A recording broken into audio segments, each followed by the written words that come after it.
Hey everybody, welcome back to the channel. I've got Stacey with me at the anvil, and we've got a bunch of news for you today. We've got more countries ditching the US dollar aside from BRICS. This is way more than that. They're calling it ASEAN, A-S-E-A-N. It's the Association of Southeast Asian Nations. Yep. So that's going to be a good one. We've got a couple of emails from some subscribers. One's about the banks and one's about the guy went to buy a truck and he couldn't find one. It's crazy. I want to get your thoughts on that.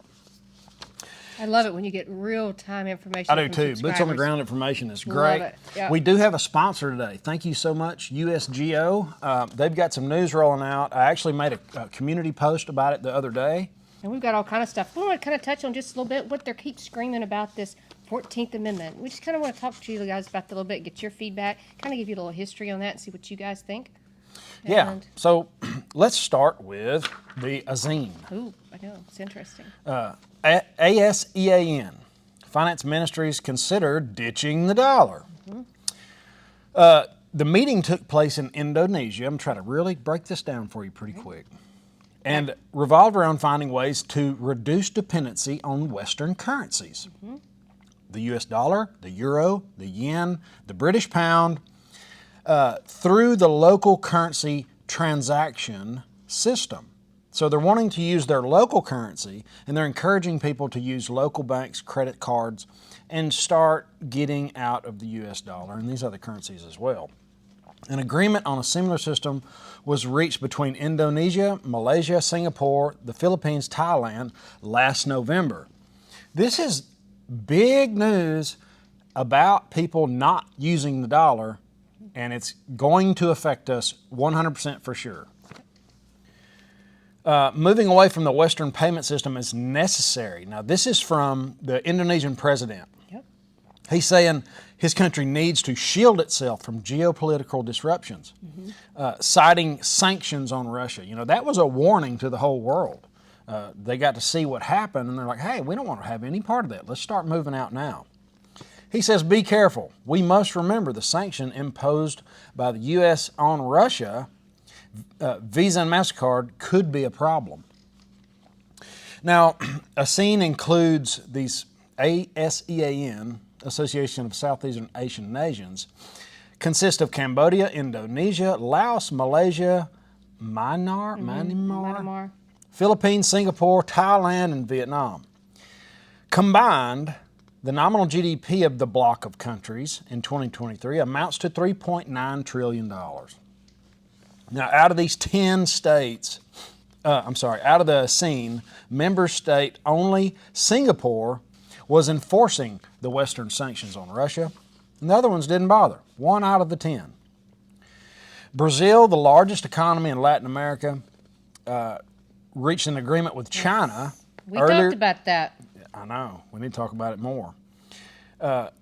Earlier this week to enable import and export transactions between the two sides to take place without using the dollar. So it's on and on and on. It is. In West Asia and North Africa have also started to move away from the greenback hegemony, like Iraq, the UAE, Egypt, Saudi Arabia. Yes. So, guys, it's here. And just so you know, they're meeting again in September. They meet twice a year. They're meeting again in September. And guess what? The BRICS is meeting in August. And that is one of their number one themes. Just like when they meet in September, this Association of Southeast Asian Nations, one of their main agendas, one of their main themes is going to be how to get around the U.S. dollar. Both of them. And I want to mention something else about the deputy chairman of Russia. His name is Alexander.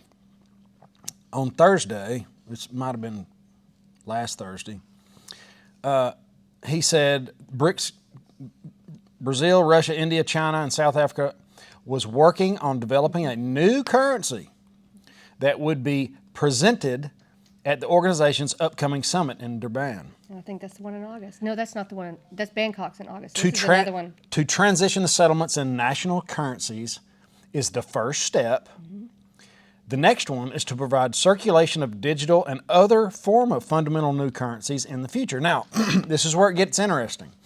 The chairman from Russia said a single currency could likely emerge within the BRICS and would be pegged not just to the value of gold, but also other groups of production, rare earth metal elements, soil. BRICS member state account for 40% of global population. 40%.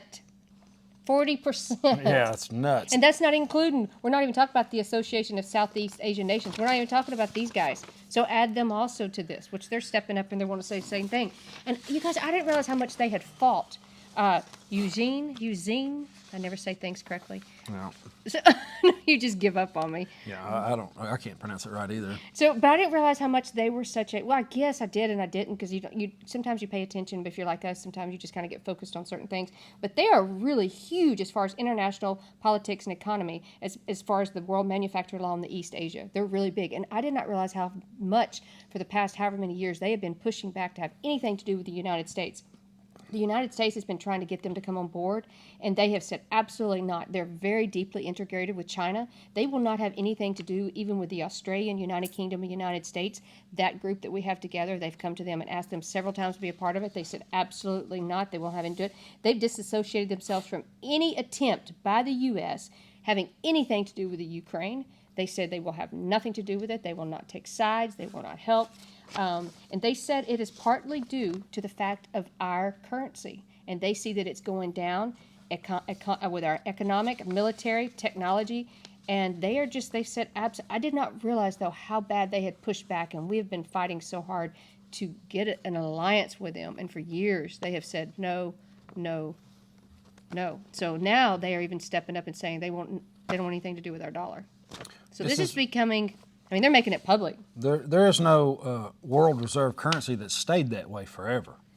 So, it usually reverts back to something hard like gold. And so 3 of these members right now of these countries, they've actually stepped outside. No, keep going. No, you're good. And they're working on a local currency transaction with 3 other countries: China, South Korea, and Japan. And you guys, Japan's part of our group. They're part of the G7. So if they're going to work with Japan, and Japan is part of G7, we have military over there. Where does that leave us? I don't know. Yeah, well, it leaves us without the world reserve currency, which is going to change the way we live. It's going to invite austerity. Our government's going to print money and devalue the dollar more, and then we're going to go to this digital thing, and it's just it's setting us up to be slaves to the system. We've got more on that. We've got a good story about that tomorrow. But if you haven't liked the video already, please do. Don't forget and subscribe if you like this kind of news. I'd like to talk about the bank situation that one of the subscribers is going to. A community member reached out. She does not want her information divulged, but I'm going to just break this down because there's more and more bank stories that we hear about all the time. Yep. Said my first problem was last October. Went to the bank to get $15,000 in cash. You want to buy a Suburban? The teller actually laughed at me, told 3 other tellers, and they all had a good laugh. That's a bummer. Said you can only withdraw $4,000 a day. I shockingly asked why when I stupidly had $400,000 in this bank. Well, now she doesn't, but I'm glad. I'm glad for her. I would say we've been able to call ahead of time for larger transactions and been able to set it up like that. So you might try that. But wait, it gets more. There's more. It took 6 days to get $15,000 of her own money. Almost lost the Suburban. Now yesterday, I turned on the bank app to make transfer of funds. And to my surprise, the transfer option had been deleted off of her app.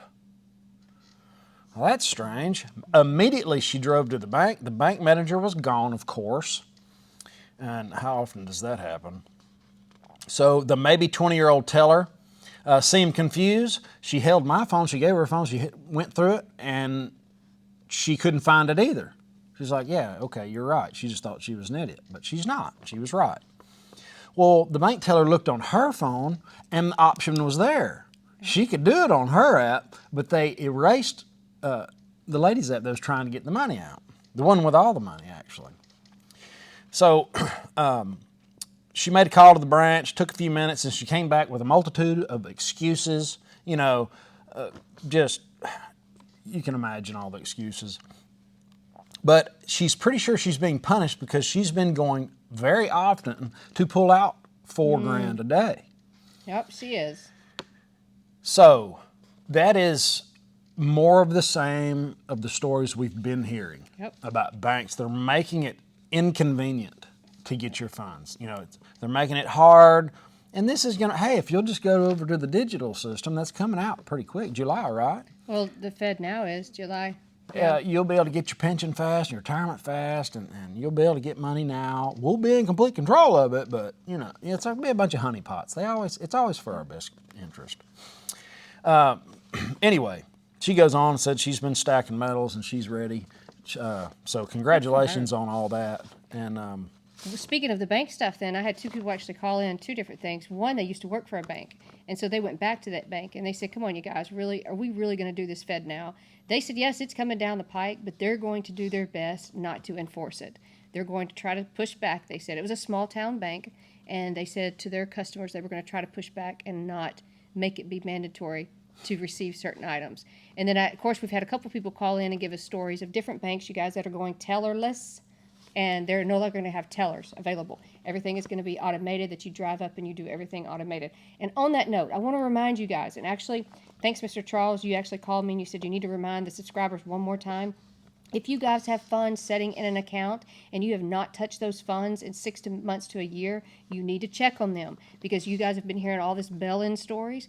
If you leave those funds and you do not do any kind of transaction, they have the right, each state is a little different, but they have the right to come in and claim those funds, and the state does. They have the right to come in. As a matter of fact, it's our account, one of our savings account. I had some money just sitting over there. I have a savings account to just put some money over there for taxes. I get it at the end of the year. I noticed I logged online and it was gone. It had gone dormant.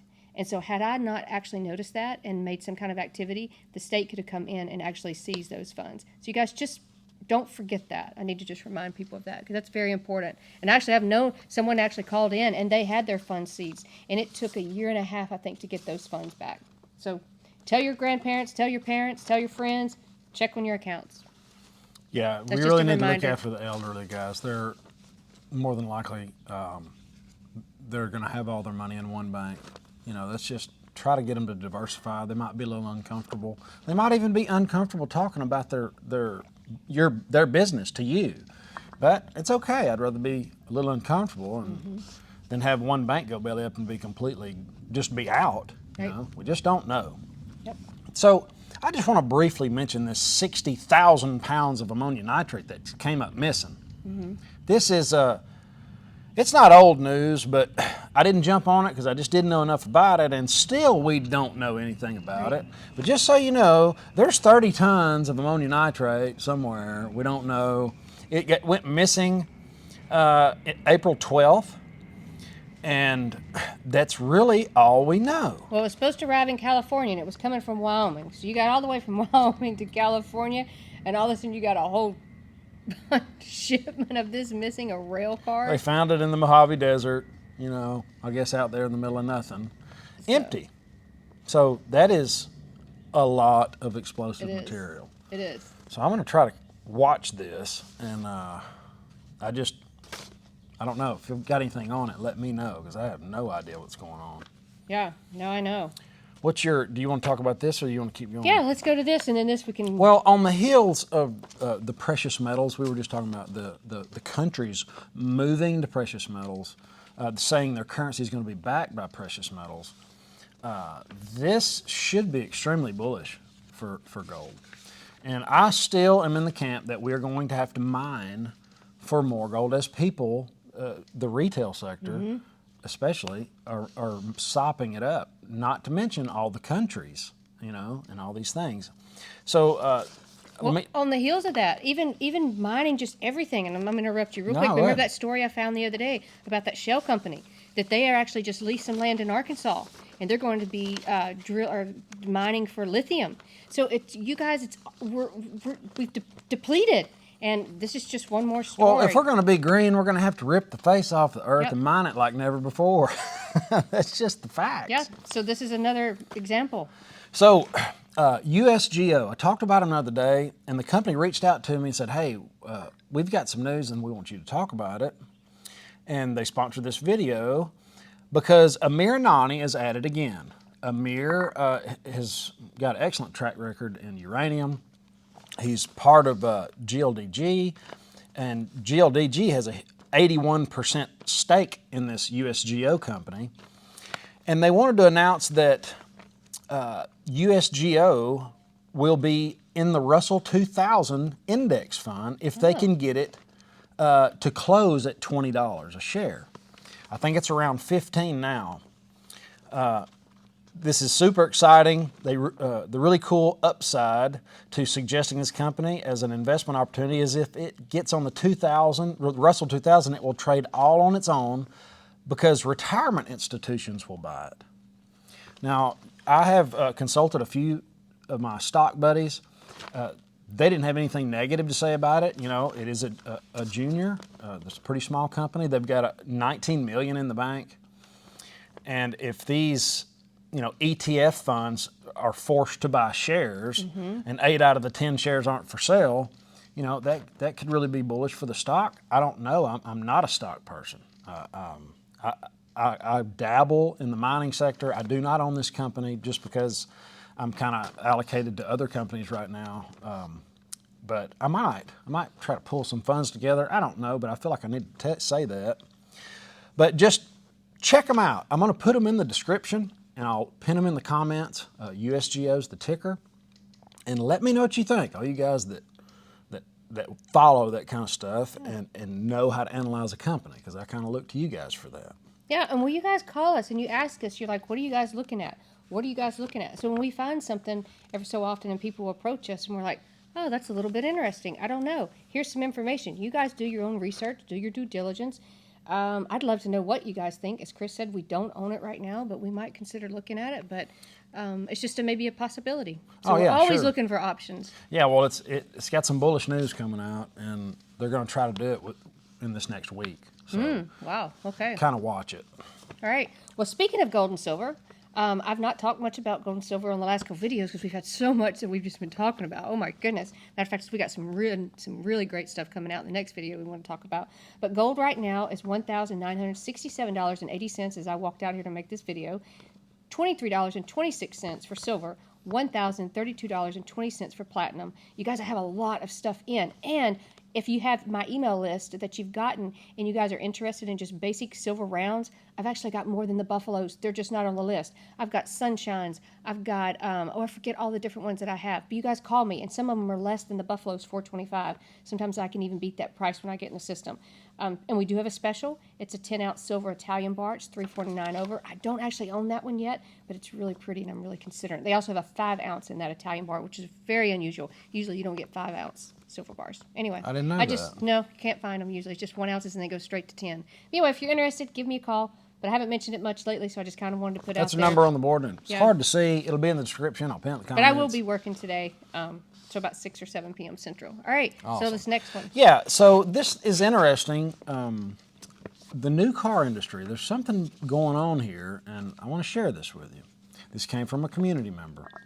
I have been looking at a new 3/4-ton truck for my business, and he knows it's not the right time to buy, but he desperately needs one. So, what are you going to do? I've been there. But get this, he went to the Ford, Dodge, and the GM place. He didn't care what brand it was. He needs a truck. Ford could not get me one. GMC said they had a couple at the factory and would get back to me when they are made. And Dodge could put my name on the one at the factory. Okay, so they don't have the truck that he's wanting. Well, he went to the dealership to do the paperwork and was told Dodge canceled my order. Oh, wow. It would not be making any orders until July. That is very weird. The salesman told me that they were not going to make any 2024s because they will be switching to only making electric vehicles by 2025. Now, that's just the salesman saying that, but wow, an electric 3/4 ton? They don't haul very good. You know what I mean? Their hauling capacity is not there. Usually, though, the salespeople are, no offense, but kind of the last to know that kind of stuff, and usually they try to keep that hush-hush. So, Yeah, well, it's a bummer for the sales guy because he didn't get to make the sale. No. You know? He didn't wait for GMC to call back, which was a good time as the truck I wanted came off the assembly line the day I called. So he was able to hopefully he's able to get it by June. So that's just some strange news that you just can't go up there and get a truck. You can't just go to the bank and get your money. It seems like everything's just kind of hard to get to, you know? All right. So Now, let's go yeah, somewhere else. this is good. I want to talk about a little bit more about money, and I want to talk about, we keep hearing in the news, if you guys are talking about invoking the 14th Amendment. So before I go on, as I've mentioned before, I follow Jesse Fielders on Twitter. You guys get on Twitter and follow him. He has great news and information, and he quoted Ray Dalio, which I enjoy reading, and he's pretty smart. He says, and Jesse Fielder says, we, quote, are approaching that tipping point in which the amount of debt sold by the government will be greater than the demand for it, putting the central bank in a position where it is not capable of maintaining or defending any longer. He said, and it gives a whole, you guys get on his thing on Twitter, you can see it, but this whole thing with Ray Dalio, it's part of his book, but it talks about how it's just disastrous financial collapse and why, and we've spent so many years just with this debt. So you guys keep hearing right now, we're talking about the debt ceiling and it's got to be raised, and Biden's threatening to do this 14th Amendment. We're going to invoke it. And I was like, what are they talking about? So I started, and you guys may already know this. If you do, well, I'm late to the party. But I did not know this. Where I knew the 14th Amendment. I knew it was like the 13th, 14th, 15th were part of the Reconstruction Amendments. It had to do with the Civil War and all that kind of stuff. I did not realize in the 14th Amendment, Section 4, it is known as the, quote, Public Debt Clause. And that is what's become the focal point of debate. This clause states, quote, the validity of the public debt of the U.S. is authorized by law and shall not be questioned. It's referring to the debt that was regarding the Civil War. It's never been invoked before. President Obama faced a similar situation, they said, talked about it. President Clinton actually publicly said that he would invoke it. He never had to do it, but now they're saying that they're possibly going to do it. Now, I also follow Americans First Report, and I enjoy getting there, and he's going to hit me with a fly swatter with the Got him. flies. You got chickens, you got flies. But it talked about, is invoking the 14th Amendment worse than the default? And it broke it down in arguments a little bit. And top in if you want to a little bit on this, because we were discussing this earlier. But basically it said, first, invoking the 14th Amendment is a way to print money to pay our debt without officially raising the debt ceiling. But it is going to be the straw that's going to break the camel's back, and that camel is the U.S. dollar. They said it's going to basically rapidly tank the economy. And they're saying, but would be defaulting bad? And they said, absolutely, but which is worse? They quoted, a default would be bad and might be very bad. They said, but invoking the 14th Amendment would be very bad, and that was the best case scenario. They said that's what's prompting BRICS, and we just talked about the other countries, the Asian countries, to come out and say they're trying to go around the U.S. dollar. He said, I'm not an economist, but the people that I've been consulting with are stating, even Yellen has come out and said, we cannot evoke this 14th Amendment. It is not even constitutional. You can't even do it. She's even said that she might be overstating the dangers on it when it comes to actually the default portion. Even a conservative economist has come out and said, and he didn't want to be named, he said, I'm not planning for the apocalypse, but I did move portions of my portfolio to gold just in case. And these are, stock traders and all that kind of stuff. He said, by invoking the 14th Amendment, Joe Biden will verify what many nations have been thinking for a while. The United States is too reckless, and the U.S. dollar is too printable to be trusted. And just like we were talking about in 1971, they did the same thing. They said, you guys are printing too much money. They came over and wanted our gold, and Nixon took us off of the gold. So they pretty much want to create money and with no account. No debt ceiling. They can just, Well, they keep doing it. They keep kicking the can down the road. But now we're at that crossroads to where if they invoke the 14th Amendment, which they're threatening to do, they're out of road. It's almost we worse don't want than to raise the defaulting. debt ceiling, but we want to print money. Yeah. It's like, well, what do we do? They're going to do what politicians always do, and that's print money into the stratosphere. Every time. There's not a fiat currency on the earth that has made it. Yep. This one is the same. Look at it. Look how much it's gone down just in the last few years. Yep. I mean, go back 100 years, and back when a dollar was a dollar. I mean, wouldn't that be nice? Yep.